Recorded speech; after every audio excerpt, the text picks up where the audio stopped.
Good morning बच्चों, class 4th। आज हमारा टॉपिक है लिंग। ठीक है, तो यहाँ मैंने कुछ वाक्य लिखे हैं, पहले आप उसको देखो। चिड़िया खिड़की पर बैठी है, प्रशांत गेंद उछाल रहा है, माँ स्वेटर बुन रही है, पिताजी अखबार पढ़ रहे हैं। ठीक है, तो ये वाक्य देखो, इनसे हमें पता लग रहा है कि चिड़िया है जो बैठी है, प्रशांत है वो गेंद उछाल रहा है, माँ जो है स्वेटर बुन रही है, पिताजी अखबार पढ़ रहे हैं। तो जो शब्द स्त्री जाति का बोध करवाता है या जो शब्द पुरुष जाति का बोध करवाता है उसे क्या कहते हैं? लिंग कहते हैं। ठीक है, जैसे चिड़िया है,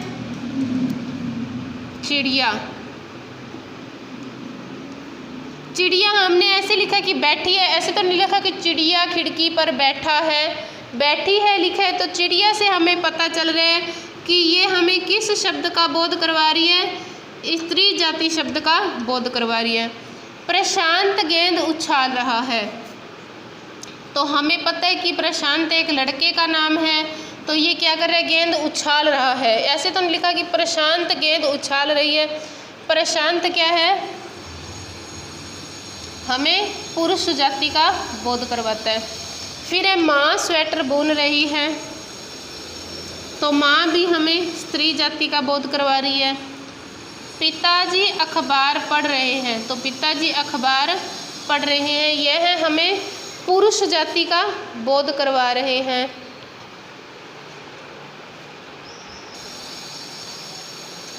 तो जो शब्द हमें पुरुष जाति व स्त्री जाति के बारे में बोध करवाए, अब आप बोलोगे कि बोध क्या होता है? बोध यानी ज्ञान करवाना, हमें पता चले शब्द को देखकर कि ये पुरुष जाति में आएगा या स्त्री जाति में आएगा, तो वो क्या कहलाएगा? लिंग कहलाएगा। तो लिंग की परिभाषा क्या हुई कि जो शब्द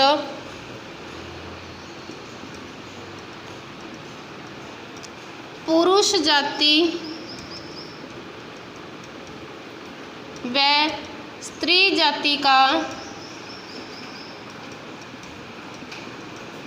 बोध करवाए यानी ज्ञान करवाए, हमें पता चले शब्द को देखकर, तो वो किस में आएंगे? लिंग कहलाएंगे। स्त्री व पुरुष जाति का बोध करवाए वह लिंग कहलाते हैं। ठीक है, यानी शब्द को देखकर ही पता चल जाए कि हमें इसको, स्त्री होती है महिला यानी स्त्री जाति में रखना है, पुरुष होते हैं आदमी या पुरुष जाति में रखना है। ठीक है, शब्द को देखकर ही पता चल जाता है। अब लिंग के भेद कितने होते हैं? 2। इन्हीं से पता चल जाएगा। अब 2 कौन कौन से होते हैं? नंबर 1 आएगा पुल्लिंग, नंबर 2 आएगा स्त्रीलिंग। ठीक है, भेद कितने हुए? लिंग के 2, पुल्लिंग व स्त्रीलिंग। पुल्लिंग में आएगा पुल्लिंग,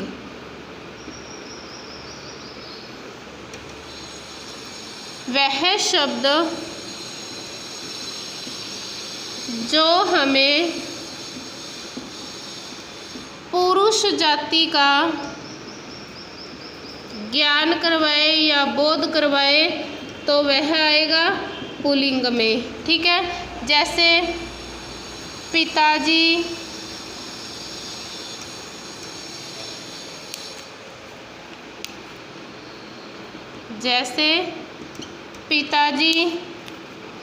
ठीक है, दादाजी,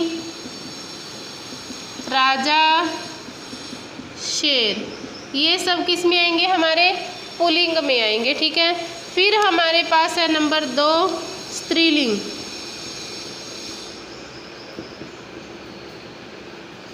स्त्रीलिंग में आएगा वह शब्द जो हमें स्त्री जाति का बोध करवाए या ज्ञान करवाए, तो वो होते हैं स्त्रीलिंग। ठीक है, इसमें कौन कौन से आते हैं? अब पिताजी का स्त्रीलिंग क्या होगा? माताजी, दादाजी का होगा दादी जी, राजा का होगा रानी, शेर का होगा शेरनी। ठीक है, तो लिंग यानी जिस शब्द से हम आप पता चले कि ये पुरुष जाति का ये स्त्री जाति का है। भेद हो गए दो, पुल्लिंग व स्त्रीलिंग। अब हम कुछ पुल्लिंग व स्त्रीलिंग पढ़ेंगे।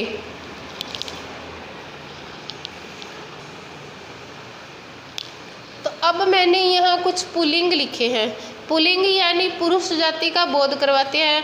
राजा पुरुष होता है, बकरा पुरुष होता है, सेठ भी पुरुष होता है, चूहा भी पुरुष जाति में आता है, हाथी भी पुरुष जाति में आता है, जेठ भी पुरुष, मोर भी पुरुष जाति में, चोर भी पुरुष जाति में, दूल्हा भी पुरुष में और लड़का भी पुरुष में। अब हम इन पुल्लिंग को स्त्रीलिंग में बदलेंगे। किस में बदलेंगे? स्त्रीलिंग में, यानी स्त्री जाति में बदलेंगे। ठीक है, तो राजा का स्त्रीलिंग क्या होगा बताओ? रानी। राजा का क्या होगा?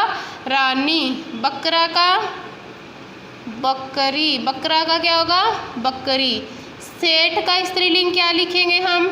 सेठानी। सेठ का क्या लिखेंगे? सेठानी। चूहा, चूहा का लिखेंगे चूहिया। अब देखो, चूहा को बड़े ऊ की मात्रा लगी है, परंतु चूहिया को क्या लगेगी? छोटे ऊ की मात्रा।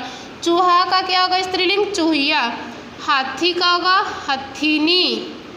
हाथी का हथिनी। जेठ का जेठानी। मोर का मोरनी। चोर का चोरनी। दुल्हा का दुल्हन। दुल्हा को बड़े ऊ की मात्रा, दुल्हन को छोटे ऊ की मात्रा। लड़का का लड़की। ये शब्द आप रोज़ यूज करते हो। ठीक है, जैसे भाई बहन में लड़ाई हो जाती है, आप उसकी कोई चीज़ उठा लेते हो तो वो बोलता है ना, भाई को आप बोलते हो तू तो चोर है, वो बोलता है मैं तो नहीं हूँ, तू चोरनी है। तो वही पुल्लिंग और स्त्रीलिंग होता है। ठीक है, राजा का रानी, बकरा का बकरी, सेठ का सेठानी, चूहा का चूहिया, हाथी का हथिनी, जेठ का जेठानी, मोर का मोरनी, चोर का चोरनी, दूल्हा का दुल्हन, लड़का का लड़की। तो यहाँ मैंने कुछ पुल्लिंग व स्त्रीलिंग लिखे हैं।